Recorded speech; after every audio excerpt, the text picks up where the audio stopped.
평일 오후 시간 이렇게 내주셔서 진심으로 감사드립니다. 저도 이제 선거 기간 나름대로 열심히 전국을 다니다 보니까 사실은 밥 먹을 시간이 없어가지고요. 전국에 있는 김밥은 거의 다 사 먹어보고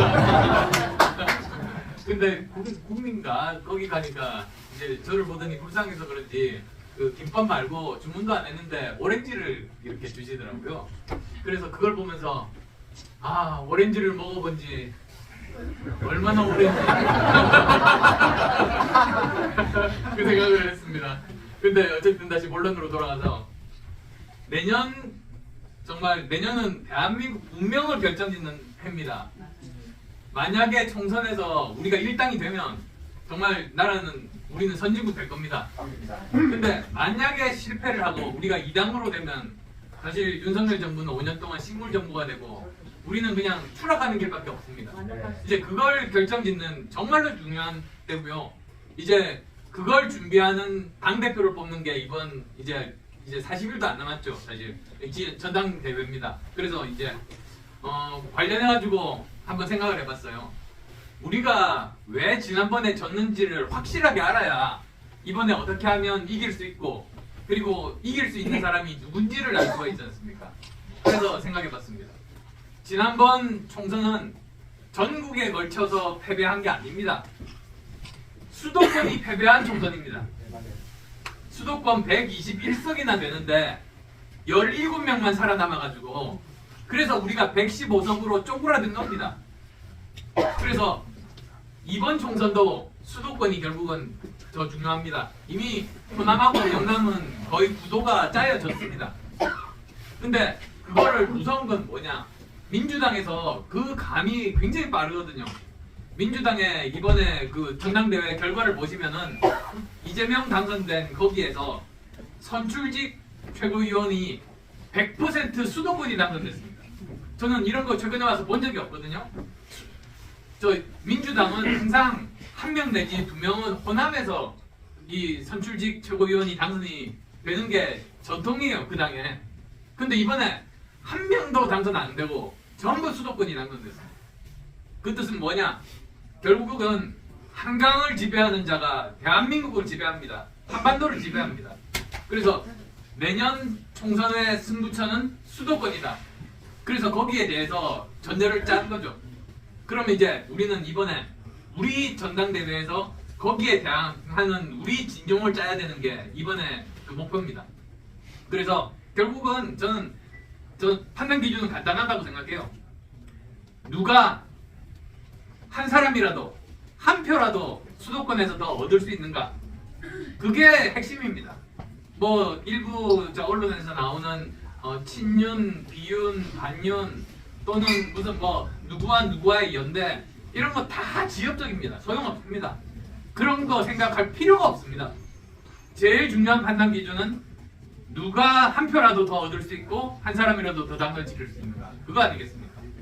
자, 그래서 생각해봤습니다. 결론이 세 가지입니다. 뭐냐? 첫 번째, 총선은 당대표 간의 이제 비교를 통해서 이루어집니다. 아마 총선 할 때 다 그렇게 생각하셨을 겁니다.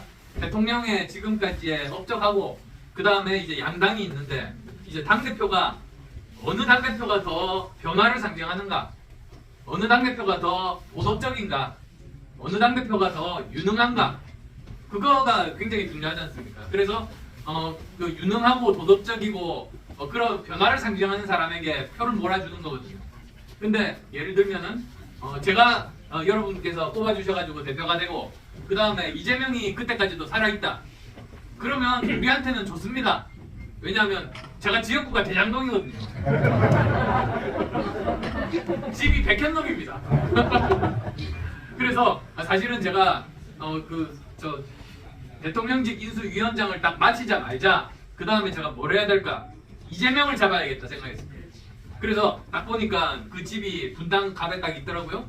그래가지고 제가 5월 6일 날 이재명하고 붙자 하면서 출마 전환을 했습니다.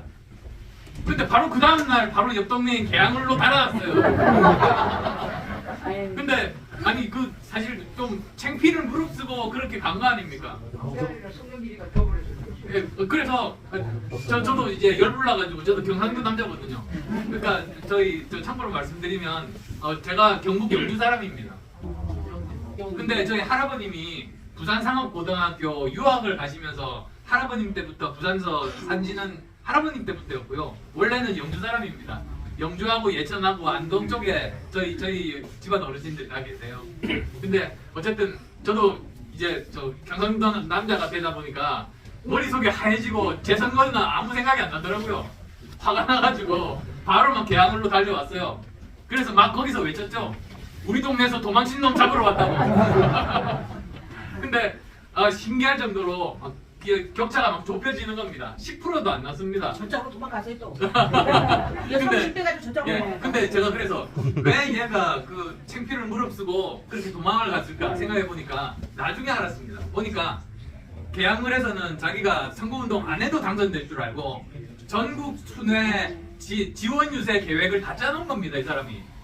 근데 제가 그걸 그냥 그대로 둘 수가 없어가지고 아마 또 많은 분들이 아시겠지만 제가 여러 번 와서 지원 유세를 했거든요. 그래서 막 격차가 좁혀지니까 간이 작나봐요. 겁이 나가지고 거기서 못 빠져나오더라고요. 그래서 결국은 원래 생각했던 지원 유세 못하고 그냥 자기 혼자 당선되고 만 거죠. 그래서 사실 제가 그 발목 잡아가지고 다른데 지원 유세 못하게 했고요. 대신에 저는 그 13일 동안에 외부 지원 유세를 50번 했습니다. 아마 50회 아마 선거 치러보신 분들을 아시겠지만 그러면 자기 선거는 거의 못하고요. 다른 사람 도와주는 거에 대부분입니다, 사실. 근데 저는 참 보람이 있었던 게 뭐 예를 들자면 경기도 군포시라고 아세요? 네. 군포시 가보시면은 대부분이 30, 40대 이제 학부모들이 많이 사세요. 우리 시장 당선이 안 되는 데입니다. 거기는 근본적으로. 근데 거기서 민주당으로 시장으로 삼선한 분이 있는데 불만이 많아요. 그래서 그분 설득해가지고 우리 편으로 만들었고요. 제가 그 다음에 또 제가 3번 연속해서 거기 지원 유세를 갔더니 1000표 이겨서 우리 시장이 당선됐습니다. 그 다음에 또 문제 있는 시가 또 있죠. 성남 제가 있는 곳. 바로 이재명이 8년 동안 시장하고 은수미가 4년 동안 시장하고 그렇게 오랫동안 민주당이 시장하면서 벌어놓은 그 동네. 거기도 이제 신상진 우리 후보가 나왔거든요. 거기는 제가 6번 정도 제가 지원 유세를 했던 것 같아요. 그래서 또 이겼습니다. 그래서 시장이 바뀌었어요. 저는 개인적으로는 참 좋은 게 그 신상진 시장이 사실은 서울의대 5년 선배입니다. 근데 여기서만 말씀드리면 졸업은 저 5년 후배입니다. 뭐 때문에 그랬는지는 상상에 맡기고 어쨌든 그래서 만나기만 하면 제가 맨날 그러죠. 의사 면허 번호가 있는데 제가 앞번호거든요. 그러면 제가 선배 아닌가요?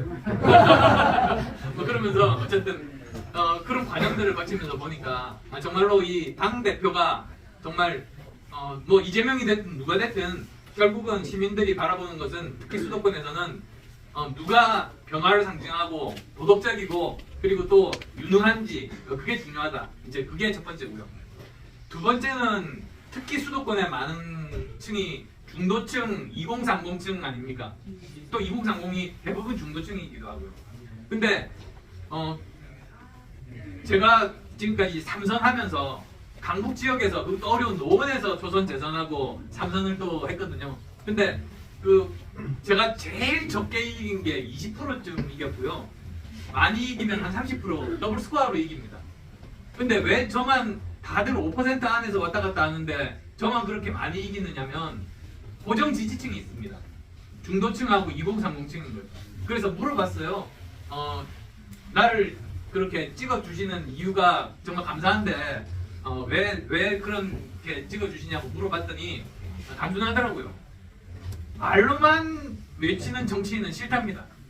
정말로 몸소 헌신하는 정치인이 진짜 중요한데 예를 들면 그런 거죠. 나라가 위기에 빠졌을 때 자기 목숨 내놓고 주위에 어려운 사람이 있으면 기부하고 이런 게 사실 그게 노블리스 오블리제 보수의 진짜 가치거든요.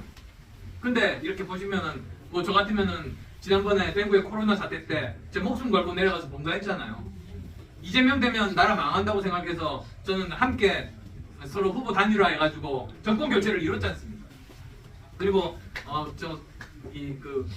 정치하기 전에 제가 만들었던 그 회사 V3 만들었던 그 안랩 지분 절반을 정치하기 전에 기부했습니다.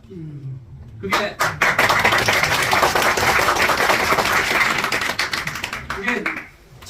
1,500억인데요. 그 돈을 어디다 썼느냐? 그 원자력 연구 발전에 썼습니다. 문재인이 당선되고 나서 원자력 발전 그쪽에 연구비를 다 끊어버렸어요. 근데 제가 보니까 5년 그냥 지나가면 우리나라 큰일 나겠더라고요. 그래서 제가 계속 뺀 겁니다. 그래서 그 연구가 지금까지도 유지가 되고 결국은 UAE에 이번에 우리가 계약할 수 있었던 거 아니겠습니까? 그런 게 저한테 보람이거든요. 근데 저도 보람이지만 그렇게 직접 목숨 거는 행동 그리고 기부하는 것 이런 것들을 말이 아니고 행동으로 보여주기 때문에 저를 지지한다고 이제 감사하게도 그 말씀을 하시더라고요. 그러면 여기 계신 우리 든든한 국민의힘 지지자분들하고 이제 거기 그 중도 그리고 2030들 표를 합치면 그럼 우리 반드시 이길 수 있습니다. 그 다음에 이제 세 번째로는 공천 파동이 있으면 절대로 안 됩니다. 맞아요. 지금까지 공천 파동 때문에 이길 것 지고 이길 것 지고 이길 것 지고 계속 그랬잖아요. 그래서 제가 도대체 어디서 누가 어떻게 이런 짓을 하는지를 제가 사사치 봤어요. 보니까 한마디로 말씀드리면 원내대표라든지 전당대회라든지 여러 번 나온 사람들은 챙겨줄 사람들이 많이 생겨요.